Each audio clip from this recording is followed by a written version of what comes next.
Welcome back to SK1AKS and we are back again with another video of mine and आज हम लोग finally integration शुरू करेंगे and जैसा हम लोगों ने डिफरेंशिएशन देख लिया it is the rate at which a quantity changes and also the slope of the tangent at any particular point of the curve of a function and इसका opposite होता है इंटीग्रेशन। तो पहले तो हम लोग इंटीग्रेशन को डिफाइन करेंगे as the area under the curve of a function and later will see how it is the inverse process of differentiation. कि जैसे आप डेरिवेटिव किसी भी फंक्शन का डेरिवेटिव करते हो, अगर आपने उस डेरिवेटिव को इंटीग्रेट कर दिया तो आपको ओरिजिनल फंक्शन मिल जाएगा। So in this video we are only going to see what integration as the area under curve is, and next video में we'll talk about this connection between integration and differentiation. So first of all we have any curve, यहाँ पे मान लो ये x axis मैंने plot किया है and फिर आपके पास यहाँ वाई एक्सिस है and so we are defining कि y इज़ a function f of x। मैंने इस f of x को प्लॉट किया, it is something like this, not an actual curve, it's not an actual curve, quite possibly कोई elementary function तो है नहीं, मतलब ऑब्वियसली आप ऐसे कर्व्स कंस्ट्रक्ट कर सकते हो but that this is not an elementary function. लेकिन मैंने ऐसे आर्बिट्रेरीली इसे प्लॉट कर दिया and the next thing is कि मैं किसी भी पॉइंट पे मान लो ये पॉइंट है मेरा, अगर मुझे देखना है कि ये फंक्शन कितनी तेज़ी से चेंज करता है at this point, so this is at x naught, तब मैंने कहा that f prime, this is f of x, f prime at x naught is basically how fast the function is changing at this particular point and this is also equal to, अगर यहाँ से मैंने एक tangent draw कर दिया, यहाँ से मैंने एक tangent draw कर दिया and मैंने देखा ये जो line है, ये जो angle है, it is making with the horizontal x axis theta, that और theta not कहते देते हैं इसे, so that is exactly equal to tan of theta not, जो कि हम लोग आज slope of this function at this point define करते हैं। नाउ अब अगर मुझे देखना है कि किन्हीं भी दो पॉइंट्स के बीच, मान लो इस पॉइंट x1 या फिर इस पॉइंट, इससे मैं कह देता हूँ a एंड इस पॉइंट b के बीच में जैसे ये फंक्शन जा रहा है एंड इसके अंदर मुझे अगर ये एरिया कैलकुलेट करना है, ये मैं एरिया कैसे कैलकुलेट करूँगा? फर्स्ट ऑफ ऑल इससे एरिया को हम लोग रिप्रेजेंट करते हैं कि अगर आपने एक फंक्शन f ऑफ x लिया है एंड f ऑफ x को आपने प्लॉट आउट किया over a y versus x plane and आपने देखा कि f of a and f of b के बीच में फंक्शन की well may be different heights हो सकती है, मे बी सेम हो सकते हैं, doesn't really matter, x equals a and x equals b के बीच में जो फंक्शन का एरिया अंडर कर्व है, we will define this as the integral from a to b of f of x dx. What exactly does this mean? ये notation का मतलब क्या होता है? इस नोटेशन का कुछ ऐसे मतलब होता है कि आपने बहुत ही छोटे छोटे एलिमेंट्स ऑफ डेल्टा एक्सेस, मतलब change in x which is an infinitesimal element अगर मैं ले लूँ, so this is dx, right? जैसे हम लोगों ने इनफाइनिटेसिमल्स ऑलरेडी पढ़ रखा है इन डेरिवेटिव्स एंड उससे मैंने मल्टीप्लाई किया by F of x and मैंने इंटीग्रेट किया, मतलब इसे यहाँ से सम करते गया। इट्स लाइक यहाँ पे f of x d x, फिर यहाँ पे मैं सम करते गया and I go from a to b and ये जो मुझे टोटल ये वैल्यू मिलेगी, that will be the integral, that will be the area under curve. You might not understand that will what exactly does this mean in this way, इसलिए हम लोग एक example ले लेते हैं या फिर रादर इस चीज़ को और सिंप्लीफाई कर देते हैं कि मान लो अगर आपके पास ये जो कर्व है, this was only a rectangle, something like that, तब अगर मुझे एरिया अंडर कर्व लेना होता, no not exactly a rectangle, it's like अगर ये फंक्शन एक रेक्टेंगल है तो पहली चीज़ ये कंटिन्यूस फंक्शन है ही नहीं obviously, and we are talking about continuous functions only at least in this range जहाँ पे हमें एरिया अंडर कर्व चाहिए। सो अगर मेरे पास मान लो ऐसा फंक्शन है which is a constant function, so this is कि किसी भी वैल्यू ऑफ x पे अगर आप देख लो, ये जो फंक्शन है इसकी जो वैल्यू है हमेशा सेम है, so this not even a function of that variable, but well for the sake of convenience we are saying this is a function and at every value of x it has the one very same value. तो this not a function as in जैसे हम लोग typically इसे define कर रहे थे, but that is called a constant function nevertheless. अब देखो, अगर मुझे x equals a and x equals के b के बीच में ये जो एरिया अंडर कर्व है, ये एरिया क्या है ये फाइंड करना है। So what do I have to do, it's like well, इसकी जो भी वैल्यू आपकी यहाँ पे a पे जो भी वैल्यू एंड b पे जो भी वैल्यू है जो कि एक्चुअल में सेम है, तो इस सेम को मैं f ही कह देता हूँ। तो अगर मैंने इस f को b माइनस a से मल्टीप्लाई किया तो मुझे एरिया अंडर कर्व मिल गया, क्योंकि well this is a rectangle जिसका एरिया निकालने, तो यहाँ पे ये लेंथ क्या है, वेल ये तो b के इक्वल है, ये a के इक्वल है, तो ये लेंथ क्या हो गई b माइनस a, एंड ये मेरी f के इक्वल हो गई। सो f को मैंने, now this not f of b minus a, this is f times b minus a। अगर मैंने f को b माइनस a से मल्टीप्लाई किया मुझे एरिया मिल गया। ऑन दी अदर हैंड, अगर ये function as a straight line जाता एंड मुझे फाइंड करना होता है इसका area under curve between two points, तो ये एज अ स्ट्रेट लाइन दोनों साइड एक्सटेंड करें एंड मुझे यहाँ पे मेरा a एंड यहाँ पे b है। अब मैं एरिया अंडर कर्व कैसे फाइंड करूँगा? Well what I could have done in this cases, यहाँ पे मैंने देखा अगर ये मुझे एक ट्राइंगल दिख रहा है एंड यहाँ पे ये एक रेक्टेंगल दिख रहा है, इस रेक्टेंगल का एरिया मैंने फाइंड किया, ट्राइंगल का एरिया फाइंड किया एंड ऐड कर दिया। Another way I can do the very same thing is कि अगर मैंने कंसिडर किया instead of separating it as a rectangle and triangle, जो कि most cases में of arbitrary curves नहीं possible होता है, मैंने क्या किया, I consider this a point further from A, थोड़ा सा distance पे, एंड यहाँ से मैंने इस फंक्शन को यहाँ से मैंने एक परपेंडिकुलर ड्रॉप किया from the value of the function itself, और फिर और उतनी ही डिस्टेंस पे इससे आगे मैंने फिर से किया।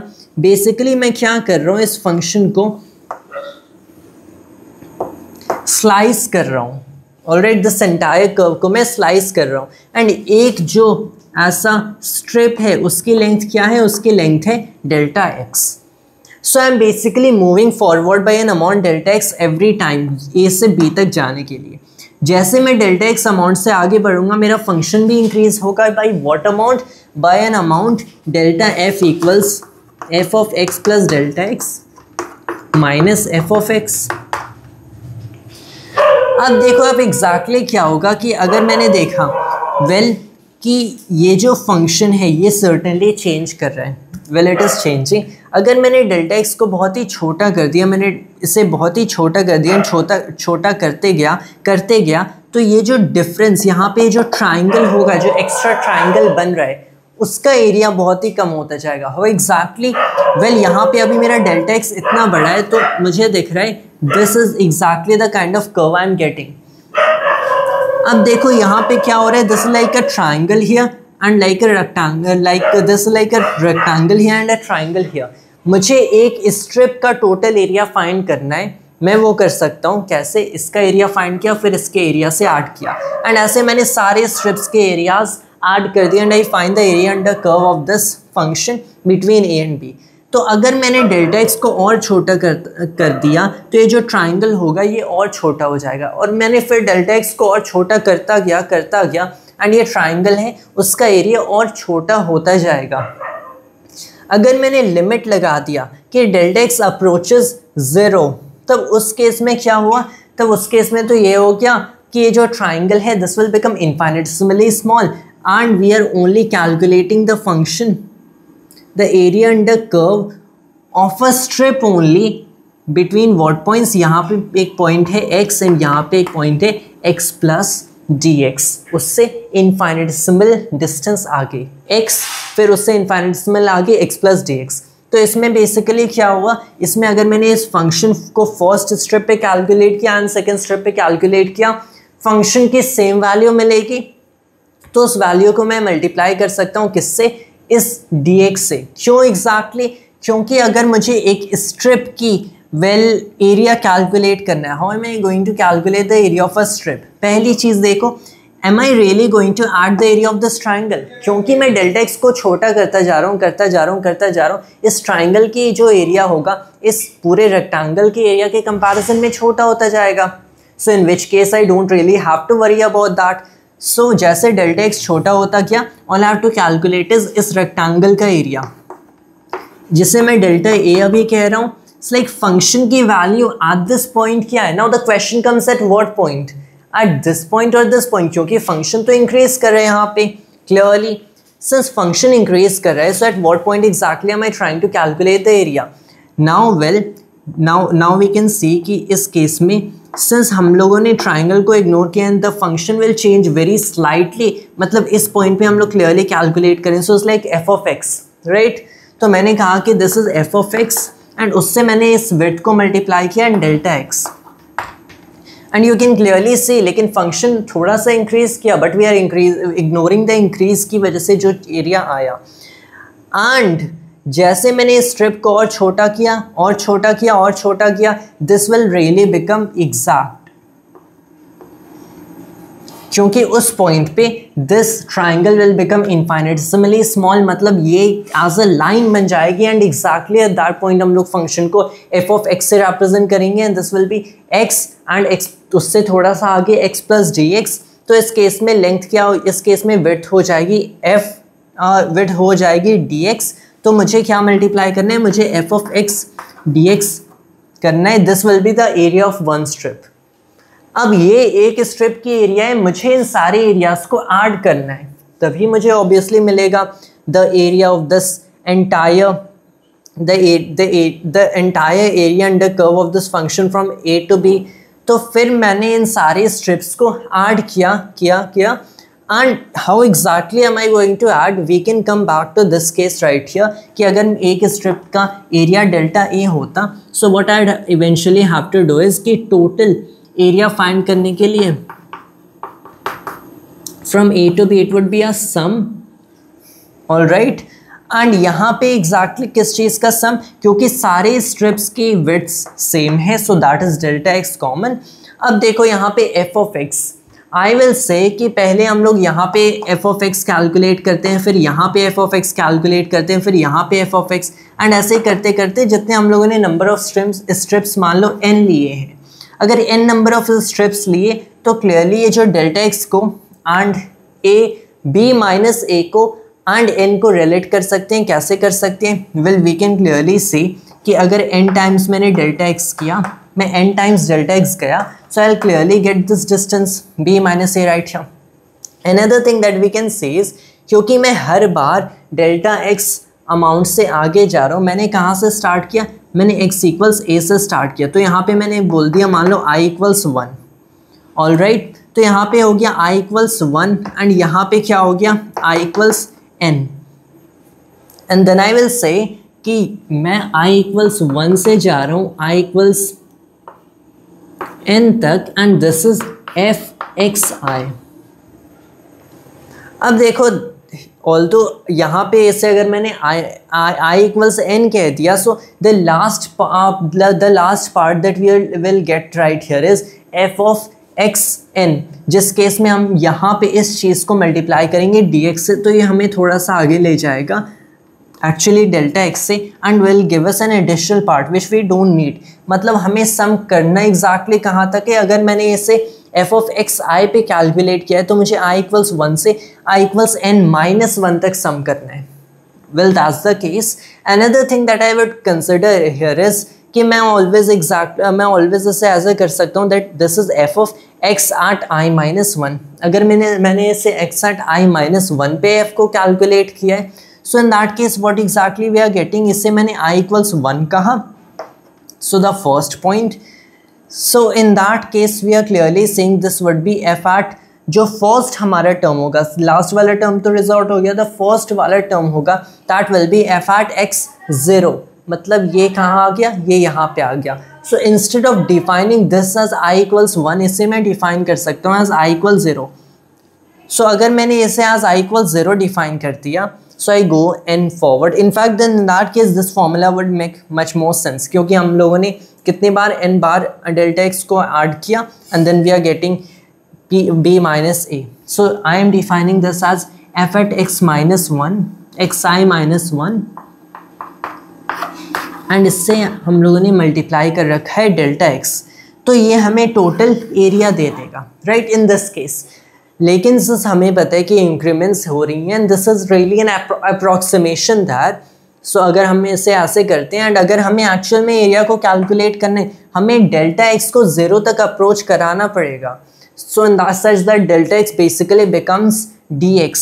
तो इस चीज़ को हम लोग एज एन इंटीग्रल लिखते हैं। We write that the integral is this is the total area under curve, the integral from a to b f of x dx। इसका मतलब क्या है? इसका मतलब ये है कि हम लोगों ने डेल्टा एक्स को कम किया and when we do that, एक स्ट्रिप की length infinitesimal, sorry width infinitesimal होगी, उस विड्थ पे the function at that point of the strip of the vertical height of the strip multiply करेंगे, सो उस स्ट्रिप की एरिया मिल जाएगा। And ऐसे हम लोगों ने सारे एरियाज को, लाइक एक आर्बिट्रेरी स्ट्रिप मान लो x इक्वल्स x पे है, सो इस केस में this is the area of that strip and मैंने ऐसे सारे स्ट्रिप्स के एरिया ऐड किए हैं। दिस इंटीग्रल का मतलब क्या है? इंटीग्रल a to b का मतलब कि यहाँ पे एक ऐसी आर्बिट्रेरी स्ट्रिप है, मैंने ऐसी सारी strips between a to b को क्या सारी स्ट्रिप्स के एरियाज ऐड किए हैं।